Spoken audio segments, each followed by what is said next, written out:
My mom had a sudden heart attack, and the medical bills were piling up faster than I could breathe. I was desperate, so I turned to my rich boyfriend, hoping he could help or at least offer some kind of solution.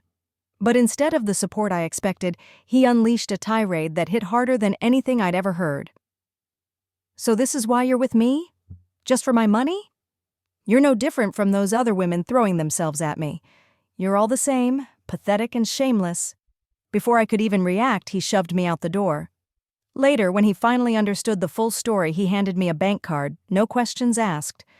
"Candace," he said quietly, his tone almost remorseful, "the password is your birthday." I didn't say a word. I just let the card drop onto the floor and walked away without looking back. "Elliot, can you lend me $70,000? The lively chatter in the private room of the bar ceased abruptly, as if someone had flipped a switch. Elliot Mason's expression darkened in an instant. His deep, unreadable eyes locked onto mine, piercing and unrelenting. 70,000? What for? Before I could answer, a soft laugh broke the silence. It came from Tiffany Taylor, Elliot's childhood friend, sitting by his side. "I told you, didn't I? Some people pretend to be all innocent and pure, but the moment the opportunity arises, they'll find a way to scam you for money. And you didn't believe me?" She leaned closer to Elliot, her tone mocking. "You said it was true love, but look at her now, asking for money. Seems like to her your wallet is more important than you are?" Her words stung, and as she spoke, she didn't forget to glance at me with a smirk that made my stomach turn. I stared at Elliot, hoping for even a shred of defense. He didn't move. He just sat there, listening to Tiffany's ridicule without lifting an eyelid. The others noticed his indifference, their eyes flashing with surprise before their attitudes shifted. It was no secret that Tiffany didn't like me. Most in Elliot's circle didn't. They believed I had stolen her rightful place and brazenly inserted myself into a world where I didn't belong. Normally, Elliot shielded me, and out of respect, or perhaps fear, they would grudgingly be nice to me. But now, with Elliot silent, their restraint crumbled. "Candace, you're really bold, aren't you? Asking for 70,000 just like that. Do you think Elliot's money grows on trees?" The room erupted into a cacophony of jeers. "That's why you should never date poor people. Otherwise you end up acting like a charity. And those harmless-looking ones, they're the worst. When they ask for money, they don't hold back at all. Candace, robbing a bank might be faster, don't you think? Someone even made a crude joke. Or you could come to me. I'll give you 10,000. Think about it." Elliot raised an eyebrow, but he didn't say a word. Instead, it was Tiffany who gasped in mock horror. "Don't be so crude. She's just asking for money, not selling herself. Scare the poor girl." She turned to me with that same triumphant smirk. I felt like a clown in the center of their derision, every mocking word slicing through me. Elliot remained a silent observer, watching it all unfold as though it were a play staged for his amusement. Pain was suffocating, but I had no room for despair. My mother needed this money for surgery. Grinding my teeth, I turned back to him and pleaded, "Elliot, my mother is sick. I really need this money. Please, can you help me?" The words had barely left my mouth when Tiffany chuckled again. "Candace, at least come up with a better lie. Don't you know we've heard these cliches a million times online?" "No, it's not like that," I tried to explain, my voice trembling. "My mom had a sudden heart attack. She needs an urgent bypass surgery." Before I could finish, Elliot stood abruptly and strode toward me. He grabbed my chin with one hand, forcing me to look up at him. His eyes were as dark and fathomless as the ocean at midnight. "Candace, do you think I don't know the truth? Your mother's medical report from earlier this year is still sitting in my office. She's perfectly fine." His voice was cold. "A heart attack? How far are you? Willing to go with your lies? I love you so much." "And this is how you see me? Just a fool for you to milk dry?" I tried to pry his fingers off, but his grip was unyielding. I had never seen this side of him before. So terrifying. So cold. "No, it's not like that. I didn't lie to you," I cried, my voice breaking. "Candace, you've truly disappointed me," he said flatly. Then, without warning, he yanked me by the collar and flung me toward the table. My forehead struck the edge with precision and a sharp pain shot through me. Warm blood trickled down my temple, staining my vision red. Tiffany gasped theatrically. "Elliot, take it easy. She's still a girl after all." Elliot ignored her entirely. His cold and calculating gaze never left me. "I'll give you the 70,000, he said at last. For a moment, hope flickered in my eyes. Then he spoke again. "Drink every bottle of whiskey on this table, and the money is yours." I froze, staring at him in disbelief. He knew I couldn't drink. Elliot knew I was allergic to alcohol. Whenever I attended a gathering, he would go out of his way to ensure juice was prepared for me. 4 years of this, without exception, yet now he was the one asking me to drink. Elliot lounged back on the sofa, his gaze detached as he spoke. "If you want the money, drink it all. That's my only condition."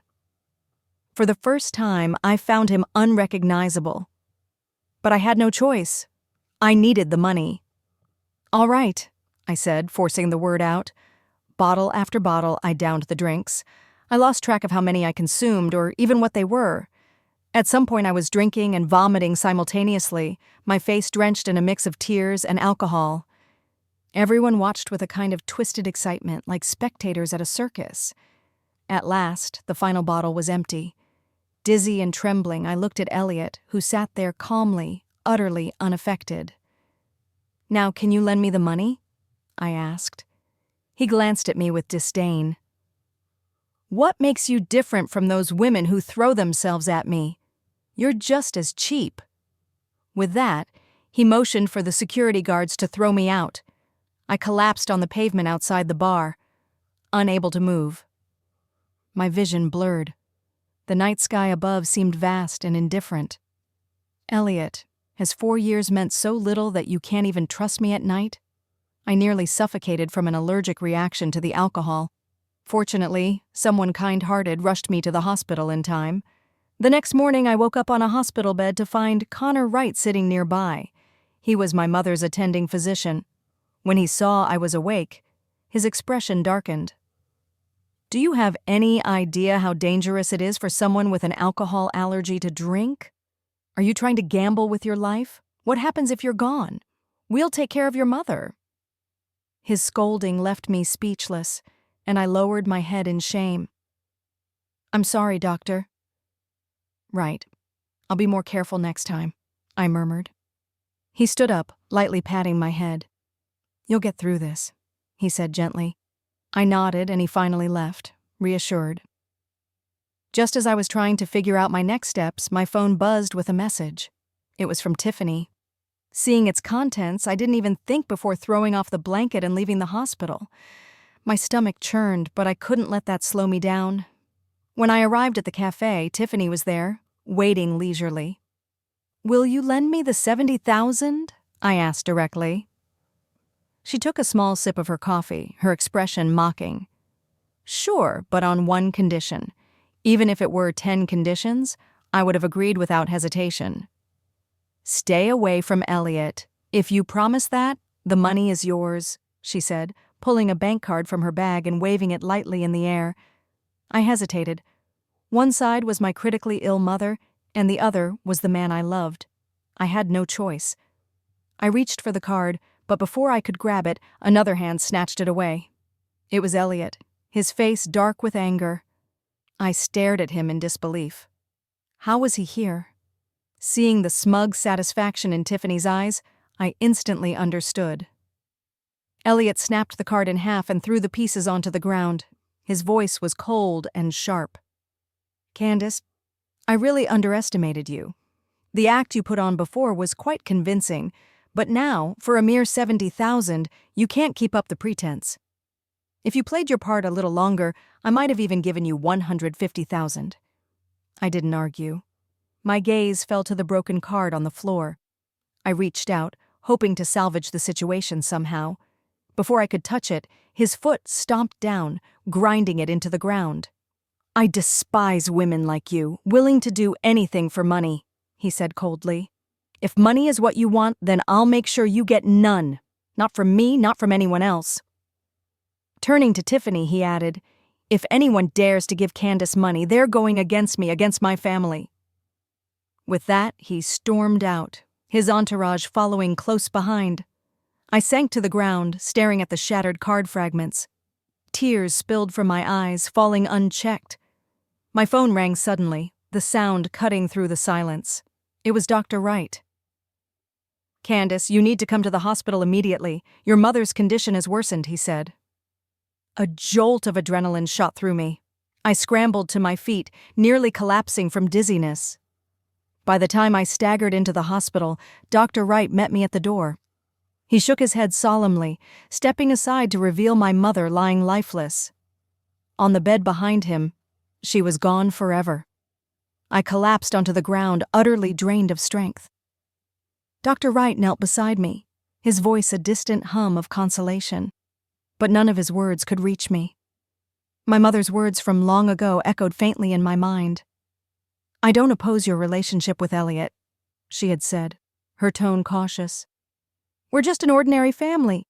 The disparity in your backgrounds will only bring you heartache in the future." At the time, I was too swept up in the sweetness of Elliot to take her seriously. "Don't worry, Mom," I had replied with an air of certainty. "Elliot treats me so well. He even promised he'd never hurt me." But now, the deepest wound I carried was inflicted by Elliot himself. A man's promises are as fleeting as the wind. Believing in them is a fool's errand. I clung to my mother's cold, lifeless body and sobbed, "Mom, I'll listen to you. I won't have anything to do with Elliot ever again. From now on, I'll do whatever you say. Open your eyes and look at me one more time." Only the hollow echoes of the empty room answered my desperate pleas. It was a long while before I regained my composure and began the preparations to have her body cremated. But when I arrived at the facility, I was told that the hospital wouldn't release her remains until the fees were paid in full. Remembering the single-digit balance in my bank account, I wanted to slap myself. Before I could muster the courage to ask if a payment plan was possible, Dr. Wright stepped forward and handed over his card. "Charge this," he said firmly. I scrambled to stop him. "Dr. Wright, you've already helped me so much, I can't let you." He cut me off before I could finish. "Let's get her settled first. You can repay me later." I reached for his hand, but it fell back limply to my side. This was the best option I had. Dr. Wright even covered the cost of the burial plot.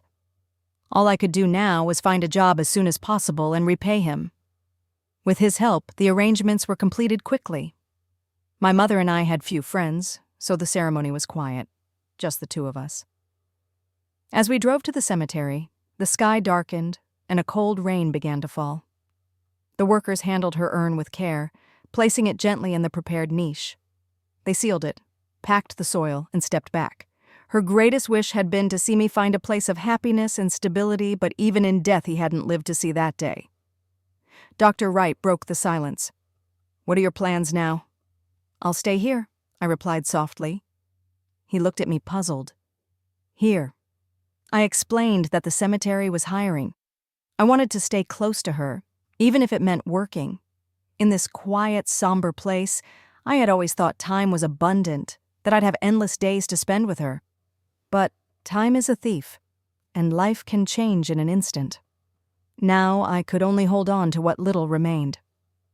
Dr. Wright hesitated as if to dissuade me, but then rested a hand gently on my shoulder.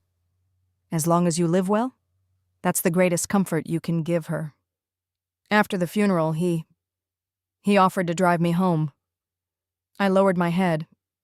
Now that my mom was gone, I don't have a home anymore. In the end, I asked him to drop me off at Elliot's apartment. My belongings were still there, and it was time to take them back. I was sure he wouldn't be home at this hour, but as soon as I unlocked the door with my fingerprint, I was greeted by the sight of Elliot and Tiffany locked in a passionate embrace. Elliot froze when he saw me, instinctively pushing Tiffany off his lap. His first words, hurried and defensive, were, "It's not what it looks like, Candace." But the moment passed and his expression hardened. "Why are you here?"